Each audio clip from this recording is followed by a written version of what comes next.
Decentralisation of power और शक्ति का विकेंद्रीकरण एक ऐसा मुद्दा है जो देश विदेश में हमेशा से छाया रहता है, जिसमें कई बार कई लोगों ने चर्चा की है और इसको प्रखर रूप से सामने भी रखा है। इसी विषय पे चर्चा करने के लिए हमारे साथ जुड़े हुए हैं कुंदन किशोर जी। कुंदन जी, आमजन में आपका बहुत बहुत स्वागत है। नमस्कार आलोक जी, और सभी दर्शकों को भी नमस्कार। बहुत बहुत धन्यवाद कि आप लोग लगातार हम लोगों को प्यार दे रहे हैं। तो आइए हम लोग भी बात करते हैं सत्ता के विकेंद्रीकरण और डिसेंट्रलाइजेशन ऑफ पावर क्या है, कैसे है, इस पर समझेंगे और आलोक जी के करे सवालों का जवाब देंगे। आलोक।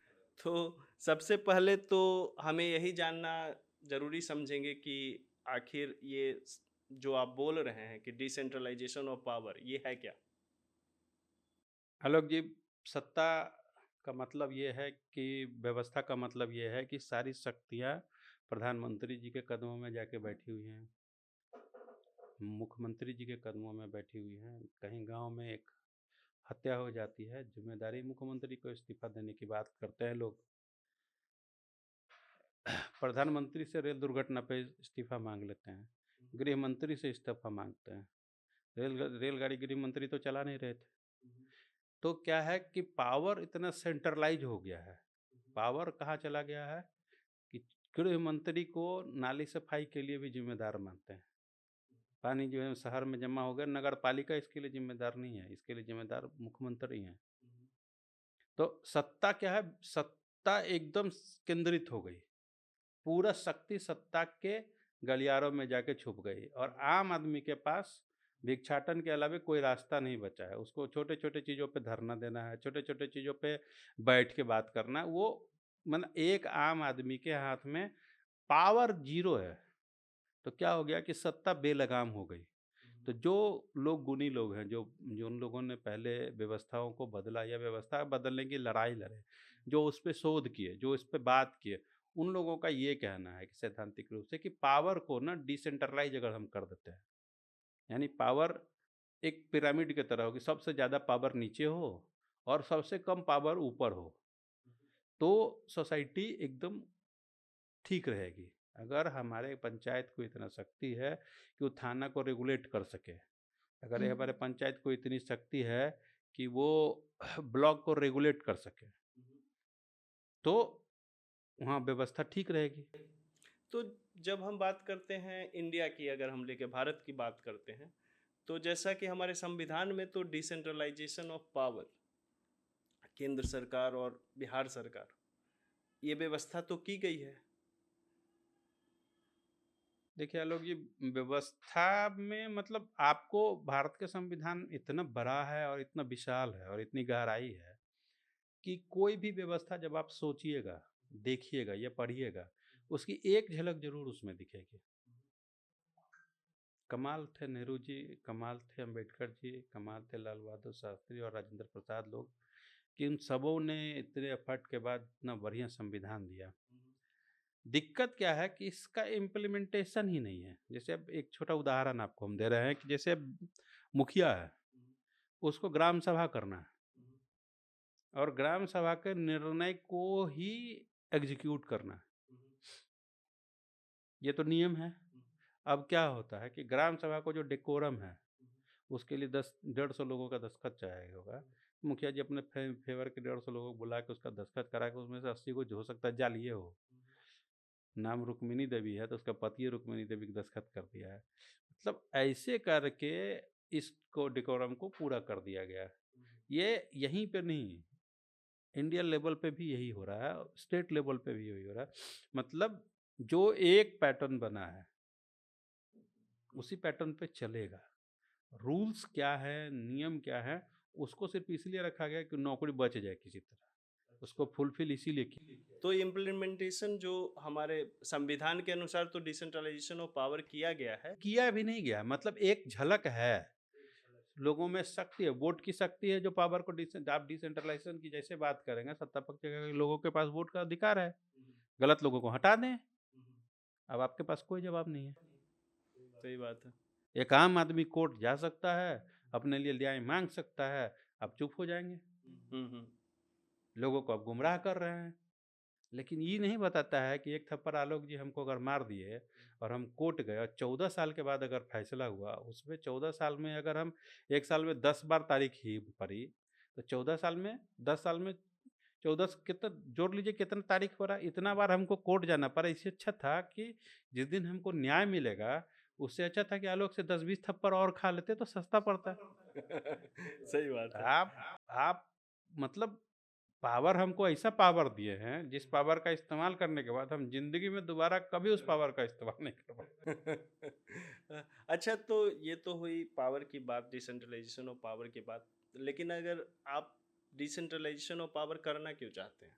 सब कुछ तो सही चल ही रहा है, प्रधानमंत्री जी योजना बना रहे हैं, उसको अच्छे से क्रियान्वयन कर रहे हैं, मुख्यमंत्री जी मुख्यमंत्री पुल भी बना रहे हैं, पुल बना रहे पुल हैं। गिर जा रहा है, वो गिर रहा है लेकिन चल रहा है। लेकिन राजभवन बन रहा है, उसमें संसद से बन पानी रहा गिर रहा है, है। पानी चू रहा है।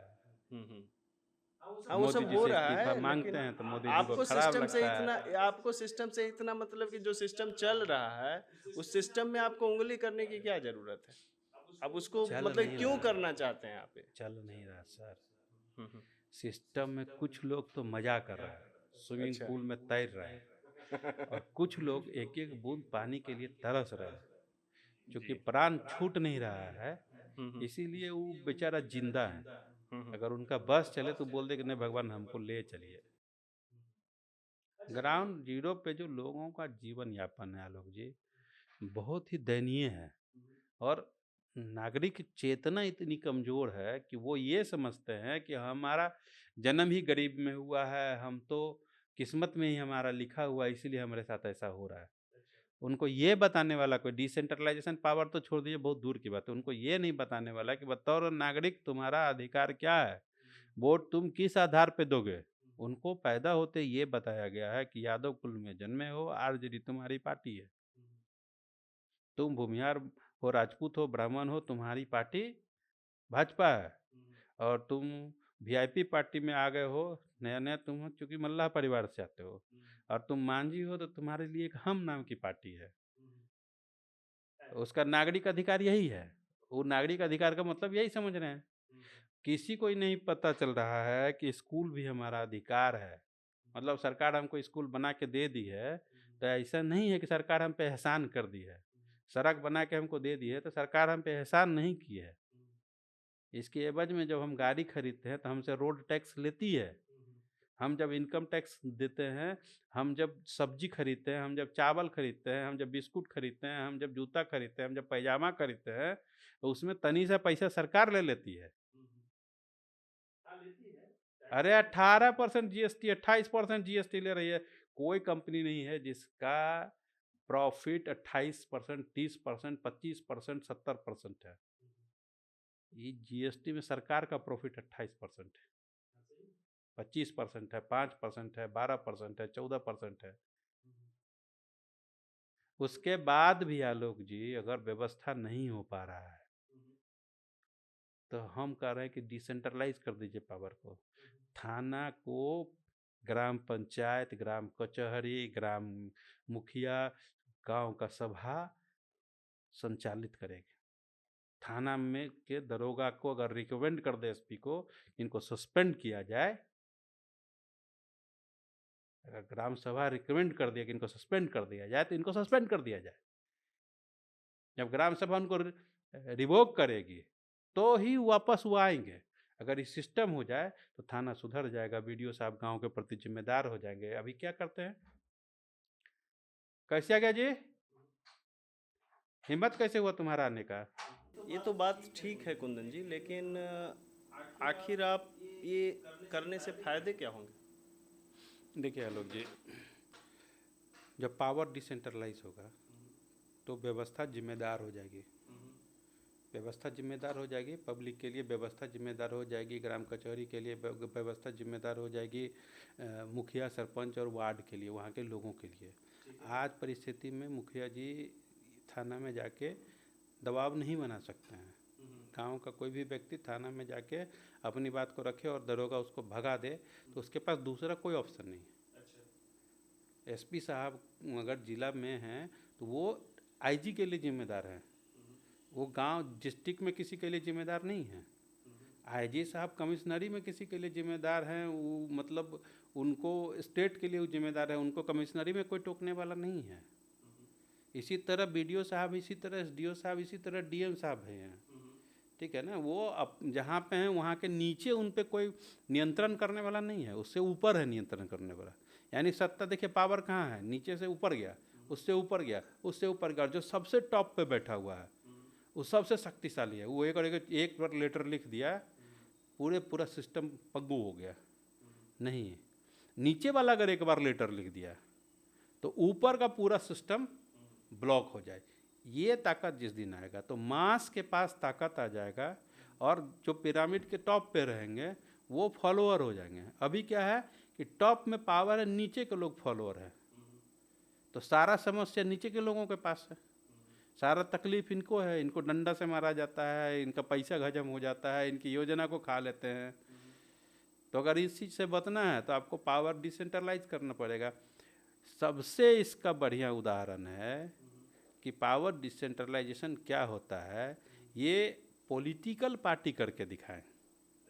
ये काम अगर वो अपने दल में कर लेंगे तो जो लोग चुन के आएंगे वो डिसेंट्रलाइजेशन पावर की ताकत को समझेंगे, और वो जब समझेंगे और वो जब उसको इम्प्लीमेंट करेंगे गवर्नमेंट में, जब उसको सिस्टम में इम्प्लीमेंट करेंगे तो कल्याणकारी राज का जो सपना है, राम राज्य का जो सपना है, एक वर्ल्ड का सबसे बेस्ट डेमोक्रेसी का जो प्लानिंग है, वो घंटों ने मिनटों में एग्जीक्यूट हो जाएगा।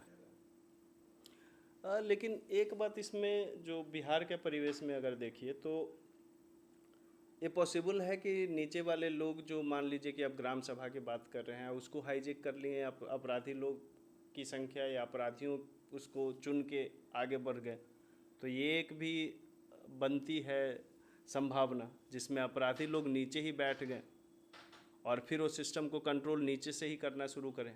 इसको कैसे आप देखते हैं कि इसको कैसे रोका जाएगा? आपके एगो गुरुजी जो हैं उनका सब बात तो ठीक नहीं लगता, लेकिन एक बात उनका बहुत गौर करने वाला बात है कि जनबल के सामने न धनबल टिकता है, न बाहुबल टिकता है, और कोई ABCD XYZ बल नहीं टिकता है। ठीक है, जब आप एक व्यवस्था का परिवर्तन करते हैं, जब एक सोसाइटी को खड़ा करते हैं, जब एक नई व्यवस्था को इंट्रोड्यूस करते हैं, तो वो अपने साथ कई और गुणों को ले के आता है। ठीक है ना, जब आदमी सत्ता के ताकत को हाथ में महसूस करेगा तो उसके पास इतनी शक्ति होगी कि थाना को कंट्रोल कर सकता है, वो SP को कंट्रोल कर सकता है, वो DM को कंट्रोल कर सकता है, वो DIG को कंट्रोल कर सकता है। तो डॉन वन तो भूल जाइए, डॉन को पहले जैसे जंगल में रहते थे राक्षस, उसी तरह उनको कहीं जंगल में रहना पड़ेगा, सोसाइटी में तो नहीं सरवाइव कर पाएंगे। अच्छा, तो इसको इम्प्लीमेंट कैसे कर सकते हैं आप? इम्प्लीमेंट करना इतना आसान तो नहीं होगा। इसको क्यों नहीं होगा? कोई क्यों चाहेगा कि भैया सब पावर दूसरे के हाथ में या 100 लोगों के हाथ में या 500 लोगों के हाथ में चला जाए? जैसा सिस्टम अगर मान लीजिए कि हमारे मुख्यमंत्री को ले लिया जाए तो बोले कि वोट में हमारे नाम पे पड़े और हम मुख्यमंत्री बने और हमारे हाथ में पावर हो। ये क्यों चाहेंगे कि भैया 100 लोग जो गांव में बैठे हुए हैं और समाज है उसके हाथ में पावर हो जाए कि वीडियो का ट्रांसफ़र या रिकमेंडेशन दे दे? कोई नहीं चाहेगा। तो आप कैसे इसको कर पाएंगे, या कोई भी कैसे इसको कर पाएगा? इससे अच्छा पूछिएगा कि इसको कर कौन सकता है। हाँ, वही बात है, कर कौन सकता है और कैसे किया जा सकता है? देखिए आलोक जी, बहुत सिंपल बात है। मुख्यमंत्री को बनाता कौन है? जनता बनाती है, चुने हुए विधायक उनका चुनाव करते हैं। विधायक को कौन बनाता है? जनता बनाती है। सरपंच कौन बनाता है?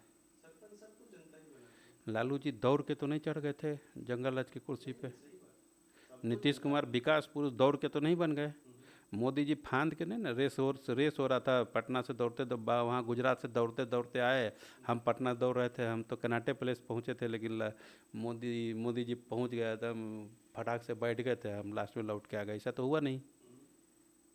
जनता के वोट से ही सत्ता के शिखर पे जो सबसे शक्तिशाली जगह है वहाँ जाके ट्रंप भी बैठे, मोदी जी भी बैठे, और पूरा दुनिया का सत्ता जहाँ डेमोक्रेटिक है वहाँ सत्ता में लोग ऐसे ही बैठते हैं। ठीक है, अगर इस उंगली से प्रधानमंत्री बन सकता है, इस उंगली से राष्ट्रपति बन सकता है, इस उंगली से ट्रंप बन सकता है, तो इस उंगली से सत्ता का विकेंद्रीकरण भी हो सकता है। हाँ, लेकिन ये बात सही है, हो सकता है। इसके लिए सिर्फ और सिर्फ इस चीज को धरातल पे लोगों तक पहुंचाना होगा। नहीं, ये बात ठीक है, आप बोल रहे हैं, लेकिन कोई भी आदमी, कोई भी शुरुआत जो करेगा वो कोई आदमी ही करेगा। ठीक है, कि हमको ये करना है, क्या लोग जो उसके साथ जुड़ेंगे वो करना चाहेंगे? एक का तो काम है नहीं, है समूह का काम है। उस विचारों को लेके सब लोग तैयार होंगे कि नहीं होंगे? बहुत लोग ये बात बोलते हैं कि भैया हमको सीएम नहीं बनना है, पीएम नहीं बनना है, लेकिन बनना तो उनको सीएम है, पीएम ही है। वो जो बहुत लोगों का बात कर रहे हैं ना, वो बहुत लोगों को छोड़ दीजिए।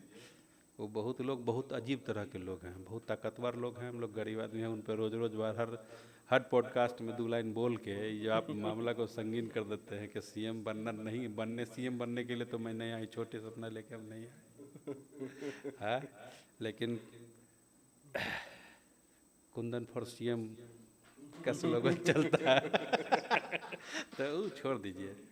ठीक है, ये चुटकी आप लेते हैं, छोड़ दीजिए। आपका मुद्दा जो सवाल जो है बहुत ज़बरदस्त है कि देखिए आलोक जी, हम और आप मित्र हो सकते हैं, हम शशिकांत, हम धनंजय मित्र हो सकते हैं, हम 5 से 10 मित्र हो सकते हैं। मान लीजिए कि आरा में रहता है अपना मित्र, क्या वो भी मित्र हो सकता है। एगो बम्बई चल गया सुनील, वो मित्र हो सकता है। 50 तक पहुंच सकते हैं, ये व्यक्तित्व के वजह से हो सकता है। लेकिन जब लाखों लोग को जोड़ने की बात आएगी तो उसके लिए विचारधारा हो सकता है। उसके लिए आपको विचारधारा पे ही जाना पड़ेगा। विचारधारा क्या है? तो एक ऐसा विचार जिसमें प्रवाह हो, एक ऐसा विचार जिसमें जन कल्याण हो, एक ऐसा विचार जिसमें एक दिव्य शक्ति हो, जो लोगों के बीच उसके दर्द को, उसके दुख को, उसकी समस्या को, उसकी तकलीफ को कम करने का रास्ता हो, उसकी दिव्यता हो, तभी वो जन विचार हो सकता है, तभी वो विचार समाज में जा सकता है। तो जब डिसेंट्रलाइजेशन ऑफ पावर की अब बात करेंगे ना, हाँ, अब जनता को जनता का अधिकार समझ में आएगा, जनता को जनता की शक्ति समझ में आएगी, तो निश्चित रूप से इस धारा को बहुत तेज बहेगा। तो शुरुआत में कोई भी काम आप करने जाएंगे, जब आप इस मकान को बना रहे थे, एक ज़मीन था जो उबर खाबर था, देखने में लगा इतना छोटा प्लॉट में कैसे घर बनाएंगे। जब घर बना तो आज उसमें आप पॉडकास्ट बैठ के कर रहे हैं। तो जब आप शुरुआत करने जाएंगे ना, तो चीज़ें अगर असंभव लगे तो आप समझ लीजिए कि चीज़ें बहुत आसान हैं। तो एक बात जो मैं बोलना चाह रहा था कि देखिए, जनता तो शुरुआत नहीं करेगी, शुरुआत तो कोई पार्टी ही करेगी। पार्टी ऐसी विचार लेकर आएगी, ठीक है। जनता के पास तो, जनता सबके पास इतना टाइम नहीं है कि भैया हम सब लोग अगर करने रहते, सब लोग एक मत हो जाते, करोड़ों लोग एक साथ एक मत पे आ नहीं सकते। तो कोई पार्टी ही ऐसा सोच रखे, कुछ ग्रुप ऑफ पीपल ऐसा सोच रखेंगे और शुरुआत करेंगे, ठीक है। तो सबसे पहला तो यही है कि किसी न किसी पार्टी में ऐसा इम्प्लीमेंटेशन हो, उसके बाद ही कुछ किया जा सकता है। जनता के पास एक ऑप्शन आएगा कि भैया ये भी एक पार्टी है जिस पे आप वोट दे सकते हैं, है कि नहीं, तभी किया जा सकता है। तो हमें यह बताइए कि भैया ऐसा कोई पार्टी है भी इंडिया में जो डिसेंट्रलाइजेशन ऑफ पावर और पे काम कर रही है और करना चाहती है? एक तो इस चिंतन में बथेरों लोग हैं, मतलब नाम लेंगे तो पूरा पॉडकास्ट नामे लेते लेते निकल जाएगा। इस चिंतन से रिलेटेड एकदम संख्या बहुत ज़्यादा है, मैं 1-2 का नहीं बोलूँगा। उदाहरण मैं आपको बता रहा हूँ, अन्ना आंदोलन जब हुआ तो अन्ना आंदोलन में भी डिसेंट्रलाइजेशन ऑफ पावर के लिए एक बहुत बड़ी मतलब बहस थी उसमें। और अरविंद केजरीवाल जब पार्टी बना रहे थे तो डिसेंट्रलाइजेशन ऑफ पावर की बात वो किए थे। और फर्स्ट फेज में जो उनका संविधान, पहला संविधान आप पढ़ेंगे आम आदमी पार्टी का, तो डिसेंट्रलाइजेशन ऑफ पावर उसमें दिखता है, था प्लान में था। लेकिन एक एडहॉक कमेटी बनी और उसने पहले जो स्टेट में बनाया, डिस्ट्रिक्ट में बनाया, वो वही रह गए, वो संविधान ही बदल गया। ठीक है, नया संविधान लिखना पड़ा, रिस्की हो गया था। वही है दिक्कत उसमें। एक साथ दिक्कत ये है कि आप अगर प्रखंड में ज्वाइन करें, हो सकता है प्रखंड में रह जाए, स्टेट पहुँचवे नहीं करे, मुख्यमंत्री तो दूर का बात है। तो ये रिस्क डेयर कलेजा में ताकत बहुत लोगों को नहीं था। बिहार में ये प्रयास शुरू कर रही है socialist party of India. Socialist party India करके आप एक बैनर देखेंगे आजकल लगा हुआ है, मोबाइल वॉल पे भी मैं कभी देखता हूँ।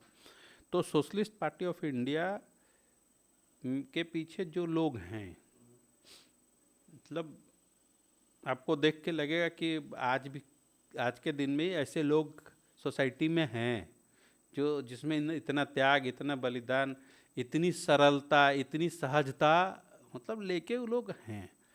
और उन लोगों का भी ये मानना है कि पार्टी अगर डिसेंट्रलाइज होगी और मैं बूथ में ही योग्यता रखता हूँ तो हम लोग के लिए गौरव की बात है। मतलब वो कोई भी त्याग, कोई भी बलिदान देने के लिए तैयार है। तो वही है कि अभी उनकी संख्या बहुत नगण्य जैसी है, लेकिन बोल रहे हैं कि 243 सीट लड़ेंगे। जैसा कि 243 सीट अगर लड़ेंगे तो विचारधारा तो खड़ी होगी, बातें फैलेगी। हो सकता है 243 में से 200 आदमी चले जाए, बैक हम ही सब नहीं करेंगे, लेकिन 43 आदमी अगर टिक गया तो जहाँ आज कम आदमी है, जहाँ आज कम लोग हैं, जहाँ आज फट वाले 25 लोग ही हैं, वहाँ 43 लोग और आ गए। चीज़ें तो बड़ी हो गई, लोग आपको जानने लगे, आपको पहचानने लगे, आप परफॉर्म कर गए। जिस हिसाब से ये लोग काम कर रहे हैं, हमको कहीं लगता है कि एक आध 2-4 सीट निकाल न ले। अच्छा कुंदन जी, आपकी बातें सुन के तो बहुत मज़ा आया, और जिस हिसाब से आप ये बोल रहे हैं कि पावर का डिसेंट्रलाइजेशन करने पे और उसको इम्प्लीमेंट किया भी जा सकता है और इससे बिहार क्या दुनिया की कई समस्याओं का समाधान हो सकता है, जिसमें करप्शन एक सबसे बड़ा मुद्दा है। तो आपको ये चर्चा डिसेंट्रलाइजेशन ऑफ पावर पे जो चर्चा हुई वो कैसी लगी, वो हमें कमेंट बॉक्स में ज़रूर बताएं। आज के लिए बस इतना ही। आगे फिर हम नए विषयों पे पॉडकास्ट करते रहेंगे। तब तक के लिए धन्यवाद।